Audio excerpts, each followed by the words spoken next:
So here you are, stepping into a new age, the Aquarian age. Now that isn't really news, because those of you who have been around know that I've been talking about it for almost 10 years now. Not quite, maybe 9. But the world has been waiting since the 60s, when people began talking about the approaching of the Aquarian age. And of course, by that time, Earth was already under the influence of the energies coming from the constellation Aquarius. And so it's very interesting, because you see, with each new age, different energies happen. How could it be otherwise? And so humanity is asked to feel into these energies, learn how to use them. But it's a big project, because it's not just a concept of saying, oh, I recognize these energies are different from the energies of a prior time. It's really much more about learning to run all your systems, your physical body, your emotional body, your mental body, even to some extent your spiritual body, on new energy. And I had someone said, well, I don't understand what that means. And I said, well, if you think about the physical body, it would be similar to taking your car into the auto mechanic, and you say, well, I've heard about cars now that run on hydrogen. So I just fill my tank up with hydrogen so I can drive it. Well, of course, that won't work, because the vehicle has to be adapted to the different kind of energy. That's also true with your bodies. I've had a number of students who, whose bodies basically checked out. In other words, for one reason or another, they realized they were not going to learn to use Aquarian energies, and therefore they vacated the body, seeking to come back at another time. Now, sometimes that's related to the amount of karma that is still there from a prior age. Sometimes it's related to the condition of the body. You know, if your body is ill, sometimes it's quite difficult to switch it over to a new kind of fuel. And all the chakras, you see, have to switch over to this new fuel. It's cosmic fuel, really. And if nothing else, it should substantiate for all of you that even though you appear to be physical beings on a physical planet, learning about reality at a physical level, indeed, you're cosmic beings. Now, the cosmos, too, is physical. Oh, and to the one who's asking, the difference between the universe and the cosmos is that the recognition of the universe is just all of the celestial bodies out there. But when we use the word cosmos, we're speaking in a relational way. We're speaking of one huge system or holon, and it's organized. And some of that organization isn't always observable from planet Earth, but that's really the difference. The universe is the collection of all these celestial bodies, and the cosmos is seeing it all as a family, a single unit that is evolving together. Not that every part of the cosmos is evolving in the same fashion or on the same time schedule. Indeed, the time schedule are all off, because here on Earth you have a very limited scope of time. It has to do with the planet's relationship to the sun, doesn't it? And so while that tells you a great deal of things that you need to know about a physical journey on Earth, it may not prepare one exclusively for taking on the entire cosmos, you see, but at some point you will. And so we look at what is going on at this time. Now, you've heard me say, and I'm sorry if that I repeat it so much, but you've just got to get this, that right now the planet is in what I've called a bardo place. Now, bardo simply means an in-between time. So after one, let's say, transitions from one physical life, there is a period of time before they take another life. And in that time, many things happen. Some of it it begins with a review of the life just finished. And then some teaching happens, and maybe your spiritual teachers and helpers will point out certain things for you to pay attention to. And you'll be asked, what do you think you need to work on in your next life, and so on.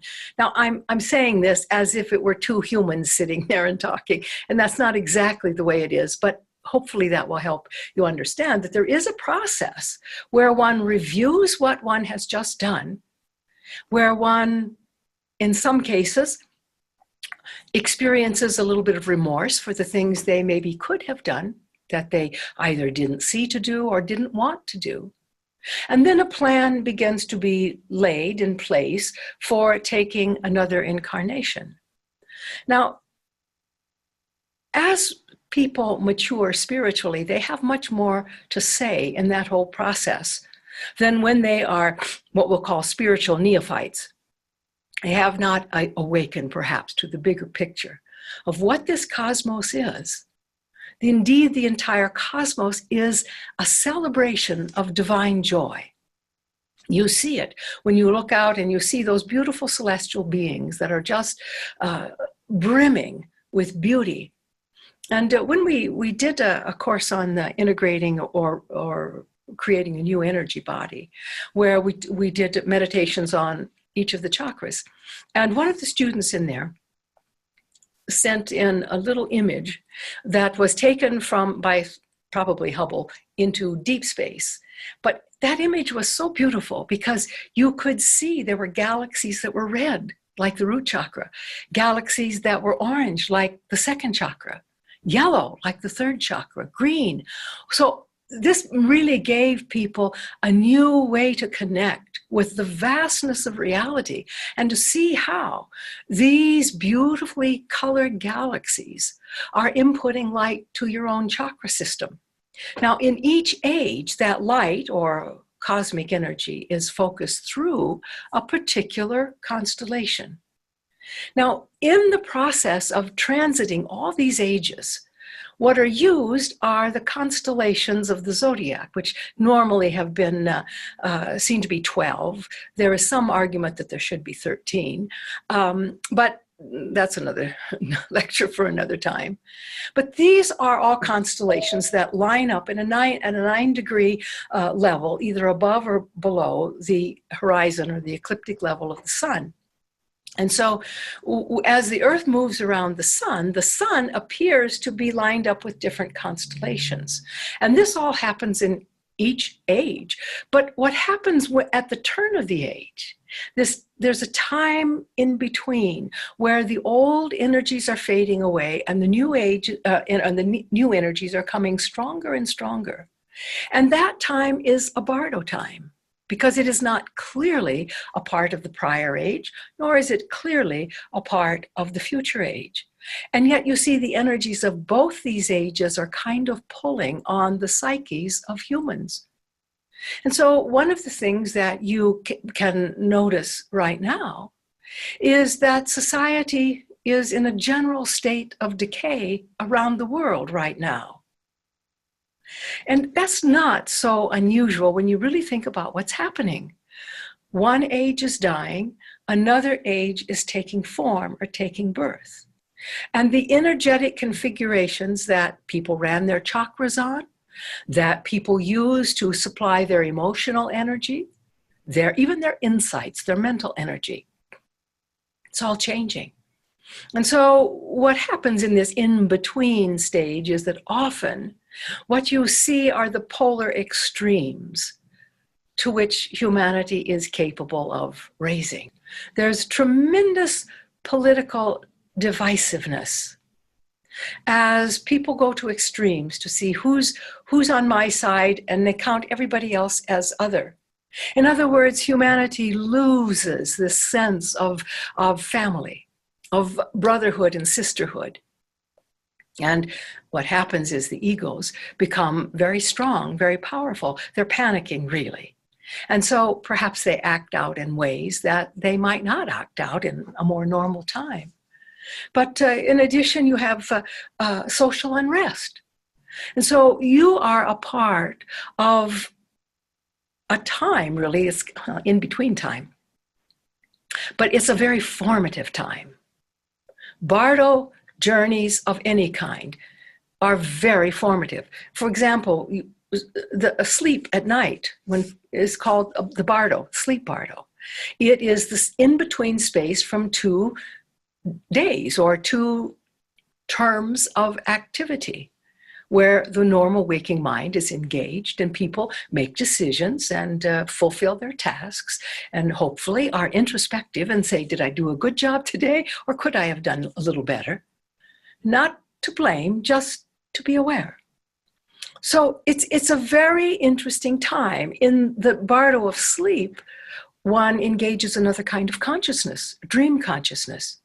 And I think some of you are having a little bit of the feeling that the consciousness you experience in this bardo time between two ages is somewhat similar to a dream time. Many of you have moments where you just can't believe this is really going on, or it just doesn't feel real, or it just feels like maybe you're in a trance, or perhaps you look at someone else and you look at them and you say, that person's in a trance. They're just going through the motions. There's nobody home, which is a little bit like the sleep bardo. And what I have noticed is that in every transition from one astrological age into another, many, many people go to sleep. They do not hang on to the knowledge and the wisdom that they have amassed throughout the age that is passing, but rather they regress. And I guess we understand why that happens. It's the stress, the chaos, and all of that. But it also says something about humanity. And this is what I think we should look at a little bit today.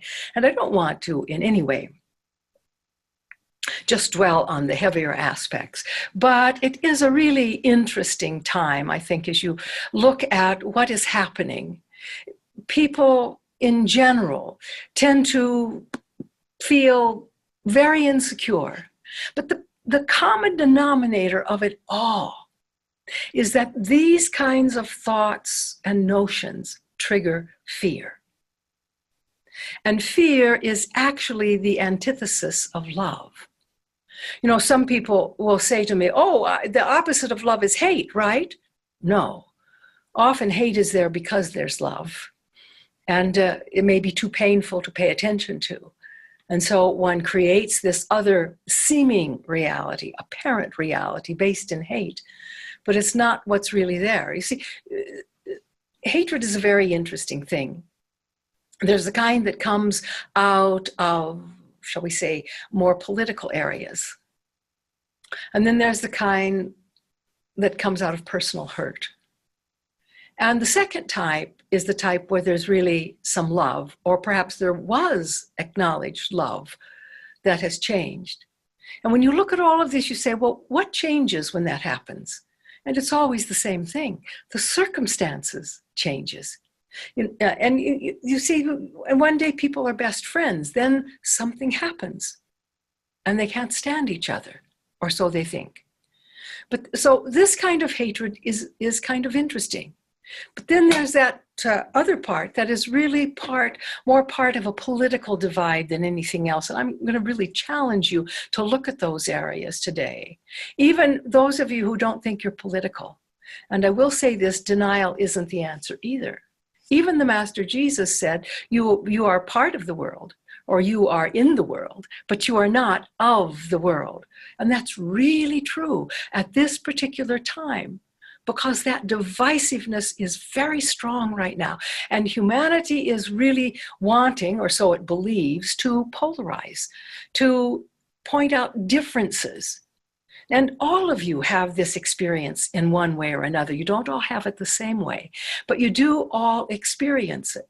And so you see, when fear runs rampant, it changes people. Have you noticed? Suddenly, when people are in fear, they lose their ability to be present, and sometimes they lose their ability to be compassionate as well. Yet here you are perched on a planetary transition into the Aquarian age. You see, this is an opportunity for manifesting a higher level of human evolution. And this is really important because, you see, humanity really needs to evolve. If you look throughout the Piscean Age, what you will see is that humanity did not evolve its collective consciousness very much at all. In fact, I think we could go right back into the Age of Aries before that and recognize that in terms of consciousness evolution, there hasn't been that much progress. Now, technology has evolved, you see, and people have become, many have deified technology. They no longer look for God or the supreme or the essence of divinity out in the cosmos. I have it in my little gadgets here that help me stay on time and put the world of information at my fingertips. So we've seen in just the last 100 years, the Earth has seen tremendous evolution in terms of technology, but not so much in terms of consciousness evolution. So this is why I can tell you humanity really does need to evolve. And if you look out at the world, all of the crises that humanity now faces have come about as a result of a lack of evolution. Now just let that in a little bit.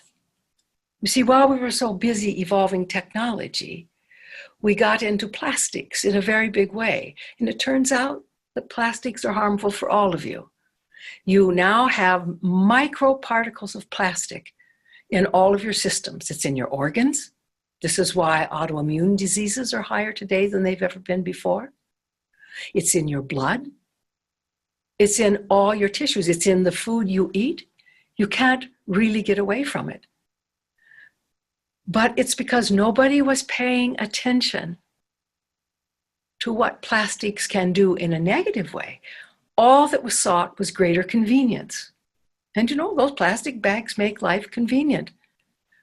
But they also kill a lot of sea mammals. And they do a lot of other things as well. And it's not about going into that so much. It's just about asking you to see that the problems, which are huge today, whether it's changing climate, whether it's out of control population, all of these have happened due to a lack of evolution. And so if you really look at humanity, or let me say this, if we consider human nature, that's the part that is still anchored in a rather primitive time. When we look at, if we just look at all the problems, we can say that humanity has some options. And the one right now is this, that it will just have to use its best intellect to solve all these problems at the same level that they were created. In other words, use the same old consciousness to try to fix the problems that this level of consciousness brought up. Now, those of you who are familiar with Albert Einstein and some of his work, he was a bit of a mystic. I don't think he would have used this word, but every morning he would enter into a contemplative time where he would try to attune to the universe. And one day he realized that it is impossible to solve a problem from the level of the problem. And so what I'm suggesting is that even though that's what humanity thinks it's doing right now, this may not work because consciousness is remaining at the level that created all the problems. So you see, something, I think, at the dawn of a new age, something greater or more is really required. We could say this is a time when Earth needs pioneers to enter a new frontier of consciousness. That may not be the best terminology, but I think you get the idea. It is, what we need is people who are willing to participate in the evolution of consciousness and culture. Now, I guess what we're trying to say is we need to evolve human nature. Now think about that for a moment. This is the part that I was trying to talk to about being a bit primitive. You see, when you think about what most people mean when they are actually referring to or using the phrase human nature. It has to do basically with ego needs. There's safety, there's security, and there's certainty. The ego really needs all of these, and it can become quite rigid in its efforts to secure or to hang on to such things. We could say that these three energies or these three points of security are what drive human behavior. And because we're in this bardo time between two ages, it's an appropriate time to look at where that collective behavior has gotten humanity. And also in this bardo time, you begin to see extremes, people going to real extremes. You see, the ego always wants to know what's going to happen next. Why? So it can be prepared for it. In other words, it thinks if it knows what's going to happen next, it can maintain safety or security. But certainty is huge for the ego. Tell me now. My students say that all the time. Tell me what's going on. Explain this to me. Because the ego is so uncomfortable with not knowing. But again, when you think about it, what the ego wants is pretty unrealistic. It wants to feel utterly secure in a time when the planet is quite insecure and when humanity is facing tremendous challenges. So in a way, that desire for security is well, it's primitive. That's what people have always wanted ever since they took human form, you see. And so when I talk about evolving into a different kind of human being, really I'm talking about evolving beyond the needs, the ego needs for stasis or for certainty, for security, safety, and all of that. Because it's so unrealistic in trying to demand what it's going to get, it causes some distortions. Many people go into denial, don't they? I don't have to pay attention to what's going on in the world. It's not my reality. I'll just make up my own reality. You see? If you don't really desire justice and equality for all people, why should you have it yourself, you see? So these behaviors that come from a form, I would say, of selfishness, what you will see is that there have always been humans who are willing to compromise, oppress, or dominate others so they can have more. Now, it may be more money, it may be more territory, it may be more whatever, but that idea of gratifying the ego with more of something is really behind most of the maladaptive behaviors that have been normalized here on Earth. And quite frankly, if you look out into the world today, you will see all manner of maladaptive behaviors going off. What you will find is that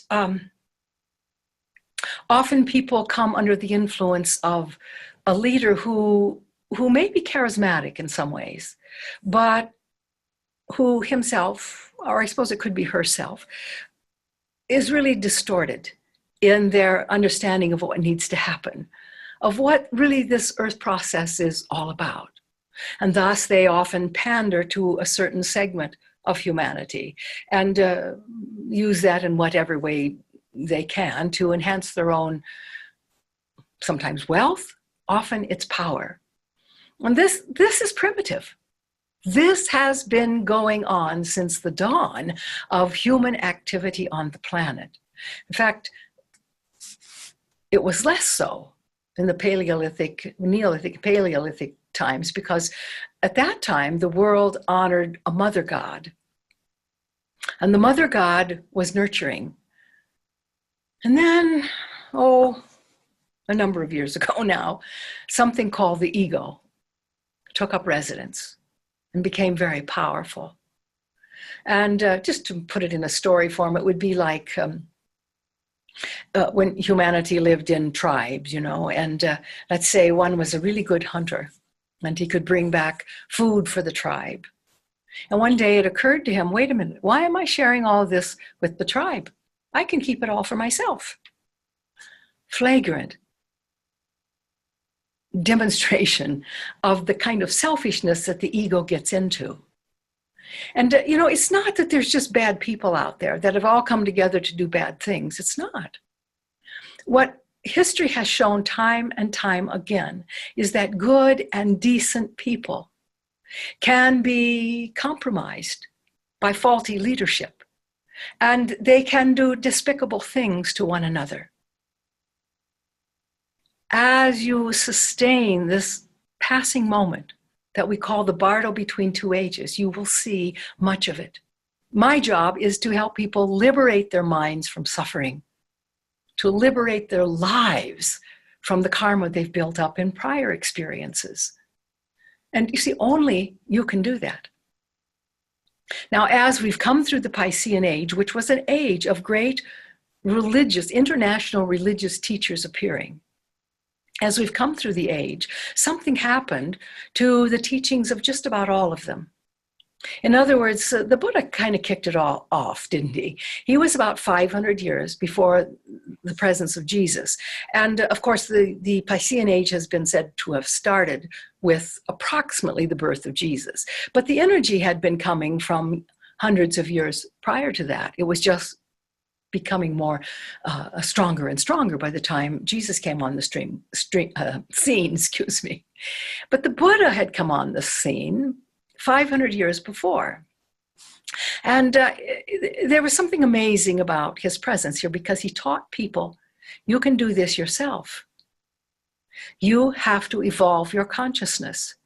You cannot expect that in a miracle, the gods that you honor are just going to enlighten you, give you a flash. Now, honestly, the more people tune in to the divine level, and the more they exercise their connections to the divine, the more likely they are to have flashes of insight that really help them understand the divine, and so on.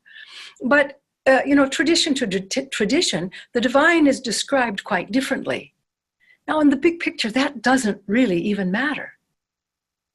And so it's really interesting that as you enter a time where there is a lot of political divisiveness, sometimes religious divisiveness comes along as well. It's kind of pandering to the political.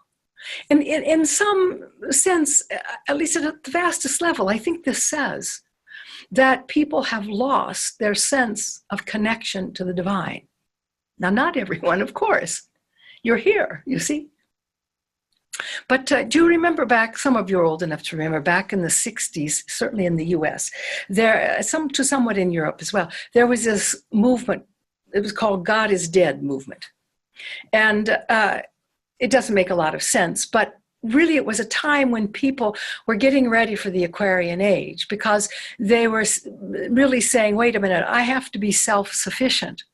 I can't just say, okay, you're the God I worship, you do this for me. I have to be self-sufficient. It took kind of a strange turn, but that's humanity. Often that happens. So as you look at what needs to happen, and this is what started in the 60s, was that the whole, or let's say human consciousness as a whole, needs to evolve. It needs to be rid of the primitive ego drivers that it has called safety, security, and certainty. You see, all of those, as we noted, trigger fear if they're perceived to be absent. But what's more than that, they reveal that humans are helpless. How do I ensure for my safety? It's not a safe world. There's somebody out there to get me. Maybe the universe is coming for me. I don't know. I'm not safe. But of course, when one is seeking safety, there is a perception that they're not safe. And so that is the reality they create. It's kind of interesting, isn't it? So if human consciousness is to evolve, it must include all of humanity. What's more, it must reach down into those subconscious levels where the drivers are that drive human experience. Because these are the parts that are still primitive. They're still focused on survival. So there is it's not only safety and security, but there's this sense of lack, which is why people will hurt others to have more for themselves. I mean, we can explain all of this, and I suppose at a psychological level, we can say that it's, maybe it's understandable, but it certainly is not humanity at its highest level. You see, the most perhaps significant problem is this. For all its technology, for all its mighty creative ability, humans still resist participating in the evolutionary process. They want everything to stay the same. But if you look at some of the great ones who came through that civil rights movement back in the 60s, what do you see? And this, I submit, has always been the case. When you have a situation where there is oppressor and oppressed, it is the oppressed who are just expected to take the high moral ground. The oppressed are expected not to hate the oppressors, even though they get hatred from the oppressors. And this is true all around the world. Fortunately, there are always those among the oppressed who do that. If you go into hatred, hatred wins. But you see, what has always been noticed is the ones with the guns are the ones who can behave the worst and get by with it. Not forever, because karma doesn't forget these things. But the one who is oppressed is the one, if they are to endure it, they have to go to the moral high ground. And even if they receive all manner of hatred from these primitive levels of just wanting more, again, it may be money, but it may be territory. It may be resources. But this wanting more all the time, it's a type of selfishness that has brought about all the maladaptive behaviors you can see on earth today. So rather than thinking that you're going to fix them all by staying at the same level of consciousness, maybe it's time to kind of go on record for yourself, affirming to yourself that you want to be a person dedicated to becoming a different kind of human being. One who can release the kind of greedy notions or the, let's say, what some people call is their right to feel safe and secure and be certain about the future. It's crazy because right now you're in a bardo experience. There's no way of knowing now how this is going to play out. The birth into the Aquarian age, as it is happening, will be smooth for some, and it will be very bumpy and difficult for others. And it purely depends upon the level of consciousness each one is engaging as they go through this time. I know that there's a bit of a tendency, I think, for people to think that, because you are all under the influence of these divisive politics all around the world. Granted, in some places it's much starker than it is in others.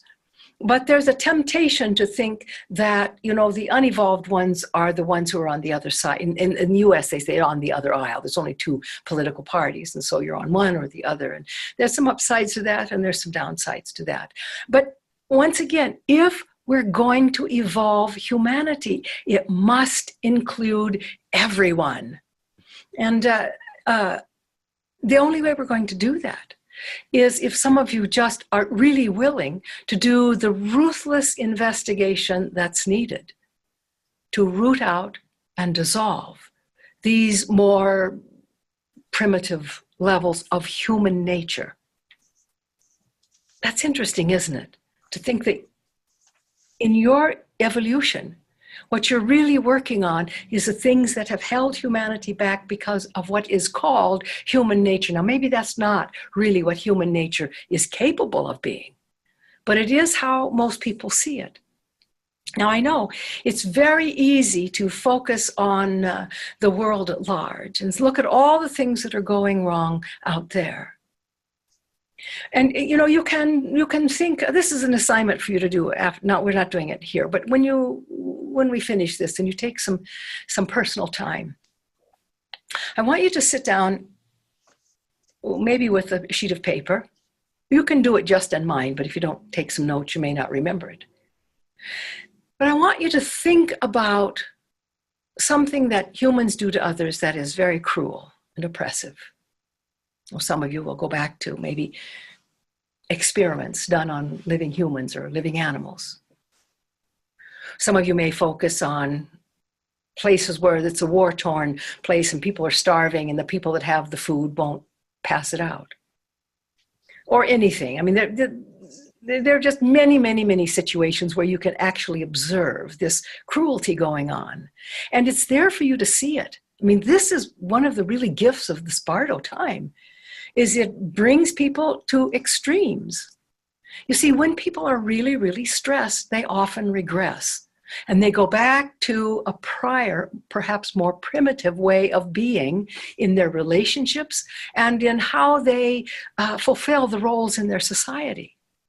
So think of something that you consider to be heinous, a terrible thing that someone has done, or maybe some ones have done to others. And then when you think about that, you really try to analyze what manner of thoughts arose that would allow that to happen. I'll bet you fear is in there. Probably selfishness too. And what kind of emotional quality fueled those acts which humans have done to one another, themselves actually. And then you become very circumspect and look at yourself. And when you've kind of analyzed what the thoughts and feelings were that maybe allowed this thing to come forth at the level that you witnessed it out in the world, you want to go inside and be very ruthlessly honest with where you have experienced similar thoughts. Maybe not the thought of really hurting another person, but the thoughts of fear and selfishness that tend to be behind all of these acts. And you look very carefully at yourself. You have to ask yourself, do you still need the kind of primitive nature that brings these about? I suspect all of you will say, no, I don't need it. And yet, there will be times when you put yourself first when you maybe shouldn't have. There are other times when that may be appropriate. But what I'm talking about is all the unconscious ways where you're just caught up in your own life and your own needs and your own wants and your own whatever. I want you to see how the presence of those thoughts and those emotions have blocked your liberation. And if you're really honest, my dear, dear friends, if you're really honest, you will discover that all of the things that drive humans to do unconscionable things to one another are in you. Maybe not to the extent, no, you don't have the power, maybe to go out and take a nation captive and make it do your bidding, but that's beside the point. You have to really do the ruthless work of this kind of investigation if you want to be done with those primitive drivers. Because for most people, they're still in control, you see? And so this is just something for you to think about. Where do these atrocities come from? They come from these primitive levels of survival, where I will do whatever I have to do to get more of something. That is so primitive.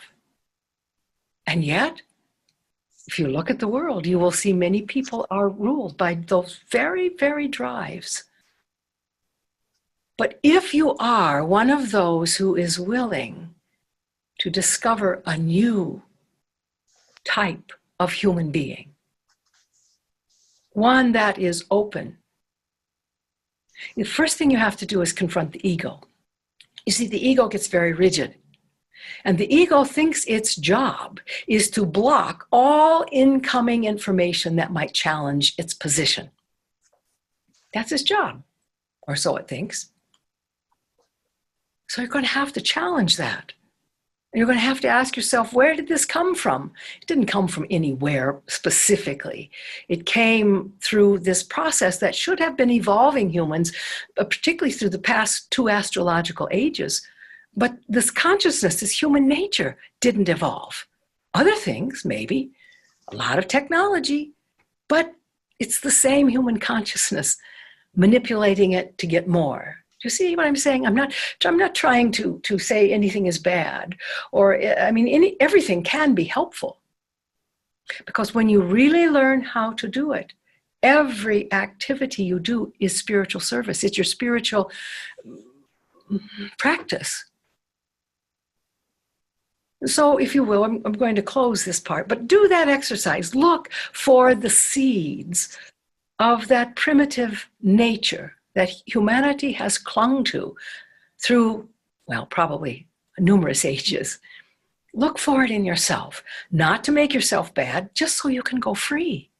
If you don't know when selfishness drives you, you will never be free of it. If you don't know when fear is driving you, you will never be free of it. So you see, you have to still do the work.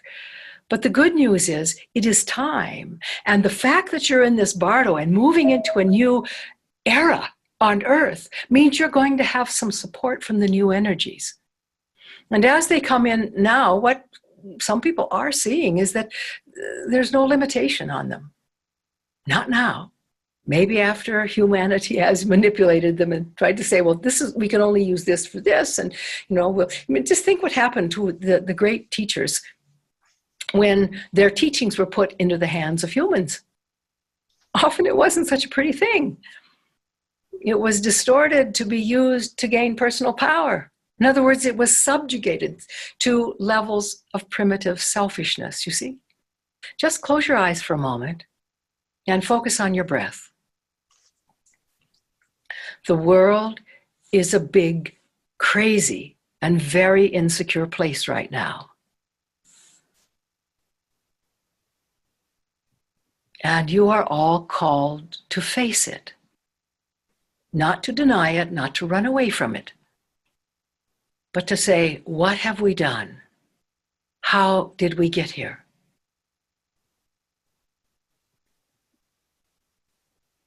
But you see, you have to face it calmly. Because if you try to get into those primitive driving parts of your unresolved nature, you'll have more of the same, not anything different. Someone has to begin right now seeing what needs to be released. And granted, people are not run to the same degree by any of these driving forces. Some people are totally encapsulated in their fear. Others are not. It's not good or bad. It's just that these primitive inclinations need to be dissolved. And you can only do it if you stay in a calm place. Right now, you're all being asked to look at your attachments and your aversions. Some to a greater extent, perhaps. Something is really in their face. Others to, I don't know if it's a lesser, but it's a different level of experiencing. What are you clinging to? What is it you just cannot turn loose of as you enter the Aquarian age? For some of you, it does engage the greed level. I want this, I've got to have this, I've got to have that. But for others of you, what you can't turn loose of is your aversions. I'm never going to like this, or I'm never going to like this, or this is bad. And so, people see aversions as the inside out of attachment, and at one level they possibly are. But I have never seen a person with strong aversions who was not attached to them. So this is what must be given up, and here's how you do it. You focus on your breath. And you say something like this: breathing in, I calm myself. Breathing out, I smile. Something so simple. Calming on the in-breath, smiling on the out-breath. Calming, smiling. It seems so simple, but you know, the Buddha said with the breath, the in-breath shows, it reveals the stress of arising. Those were his words. And the out-breath reveals the stress of passing away. And it is very interesting because you see, some people can see things arising in their life that are stressful, and they kind of fight against them. They feel that stress of something that's arising, maybe don't know where it's, maybe they feel insecure. Where is this going to lead? And then with the out breath, you have that, the smile is the turning loose, isn't it? But for some people, turning loose is very hard. So there can be quite a bit of stress with the passing away as well. But just stay with that all day long. Breathing in, I calm myself. Breathing out, I smile. And what you will find is that in doing that, you'll learn to respect your own life. That's what it's all about. Respecting your life. Oh, hopefully you'll respect the lives of others as well. But you put your attention on the breath and you are respecting your life. When you put your attention on those who are asking a question or talking to you, you really listen. You give them your attention. That's respecting them and their life. And right now, my dear friends, that is maybe the most important gift you can offer to one another. The world is full of disrespect. And you came to discover a different reality. So perhaps it's just time to get on with it. What do you think? So we've worked with the mind a little bit today, haven't we? That's it. The workshop of the mind is going on all the time. It's the one thing that continues lifetime through lifetime, because you're always working on the mind. And so knowing that you're working on the mind is probably an important skill, rather than just sort of feeling like you fall prey to all these other primitive forces out there in the world. Challenge your mind. Do I really need this fear right now? Do I really need to be selfish about this or that? Is it really more important that I gain more than how I'm treating other people? All of these are the questions you want to be asking now, because they're the questions nobody's asking. And yet it is what will help humans transform this primitive reality that they share, you see? And I'm not being negative about it. I'm just saying you've outgrown it. This type of human nature is not suitable for the Piscean Age, let alone for entering the Aquarian Age. It wasn't even suitable for the Aryan Age that came before the Piscean Age, and yet there it is. And you are the ones who said, I'll go and take physical form and I will transform that primitive nature that humanity has clung to. It doesn't have to, but it does, because it's so based in security and feeling not safe. And in some ways, when we got to that part where it was the God is dead phase in the West, people felt less secure. It's time to create the level of consciousness you came to embody. So I hope that's been helpful and meaningful, and will give you something to do as you go forward. Again, look at the really highness behaviors and find out how in some tiny way you also share in the motivation. Not to that degree, perhaps, do you do that's destructive either to yourself, which means you don't respect your life, or to someone else, which means you may not be respecting their life, you see?